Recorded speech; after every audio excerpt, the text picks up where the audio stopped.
My chambers of my heart are made of delicate crystal. Crystal so thin, so fragile, they cannot contain the blood of my soul. The only thing keeping my heart together is him. His strength, his love and kindness, it encases my heart in amber, shiny, impenetrable, golden. Were it not there, my heart would shatter, and a tsunami of crimson would drown the world. But it is there. It will not be moved. To think I once saw him as ugly, a scar-faced brute, an ape in a cheap suit, who changed his tie on Tuesdays and Thursdays, and I told him so to his face, and I would laugh. Oh, my laugh is a sword samurais weep to have, and I would cut him with it 1,000 times a night if I could, until I got bored. Swords, no matter how sharp or strong, don't do much to mountains. His eyes were stone, igneous and dead. He was impervious to my contempt, so I had to spit my venom elsewhere. I had a man before Ambrose. Zeke. He was a diamond, refined, precious, sharp. One time, Zeke slapped me in front of a crowd of people hard. My head spun around and I saw actual stars, but I was still standing. So I turned to him and smiled. His sapphire eyes told me that he saw my fangs, and they scared him. I started easy. My tongue became a cobra, and he raised his hand. I loosed a black mamba, and he grabbed me by the hair, his eyes turning from sapphires to rubies. The deadliest snake in the world has the funniest name. It's called a Belcher's sea snake. The slightest bit of its venom can kill 1,000 people. 1,000!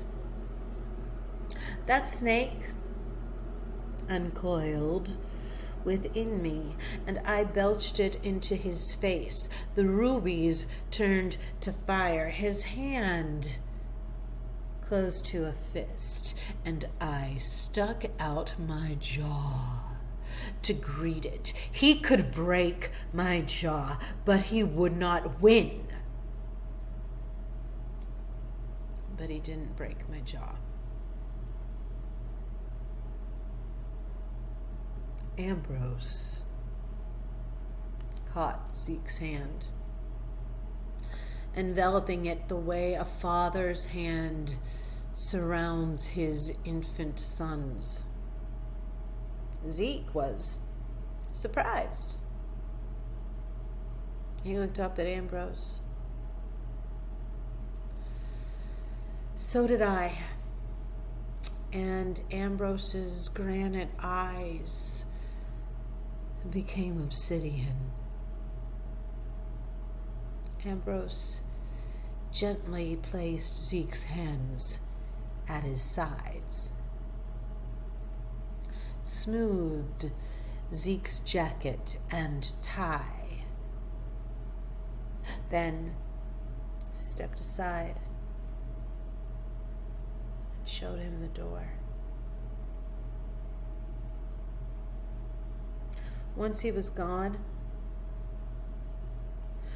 I turned to Ambrose and I slapped him across the face as hard as I could. He may have saved my jaw, maybe my life, but he took away my win. And as always, I told him so. I gave him everything I still had saved for Zeke. His eyes again became granite, and snakes can't bite rocks. So I hit him again and again and again. And finally, like he did with Zeke, he took my hands in his. He held me perfectly still, placed his thumbs in my palms, and gently pressed little circles into the soft...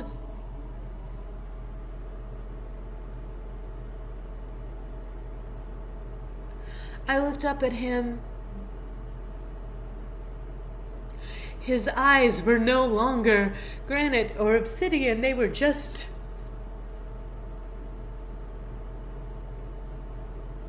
his eyes.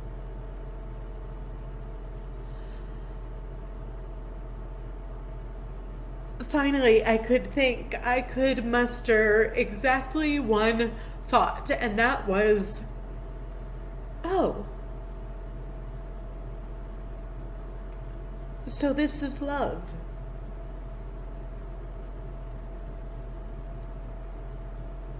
Who knew?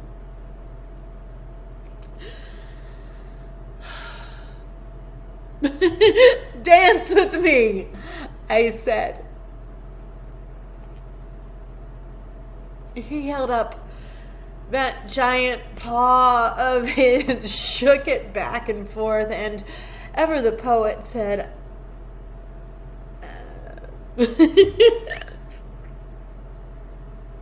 fine. I went up to him and put his arms around me. Just stand there. I'll do everything. I held on to him. I rocked back and forth. You can't dance with a mountain.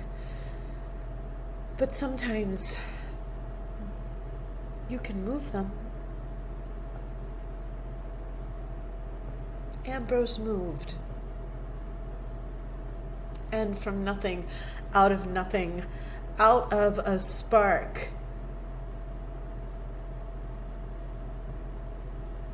delicate, fragile crystals came together and formed my heart. That was a long time ago. We had people over last New Year's Eve. After they were gone, I heard him call Ramona. I said, what? Nothing. A second later, Ramona! What? Again, nothing. Ramona! What? I turn around, ready to take his head off. And what do I see? Ambrose, down on one knee, head bowed, looking straight at the floor, his arm outstretched, holding a ring box.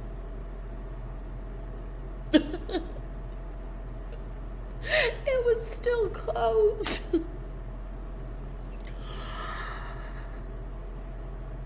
I go to him, I open the box, and I say,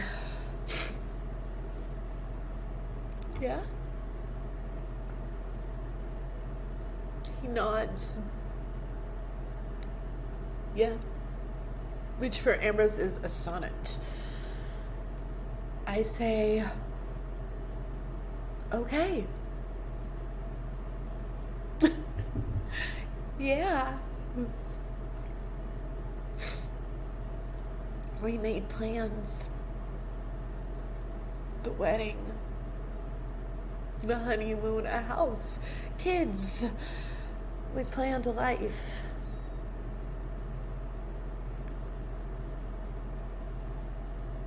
And then a man looked at me. He touched me, he grabbed me, and he kissed me. That I could have forgiven.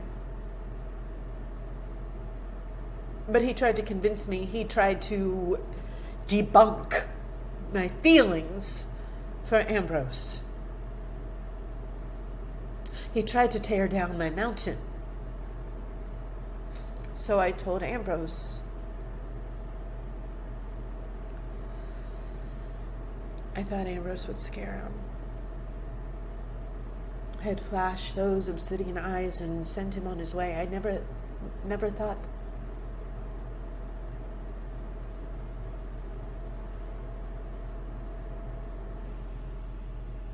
He could have at least waited until after the wedding. So, I don't have a husband. I have a dress. I have flowers. I have weekly visits. I have an impossibly fragile crystal heart filled with blood and encased in amber.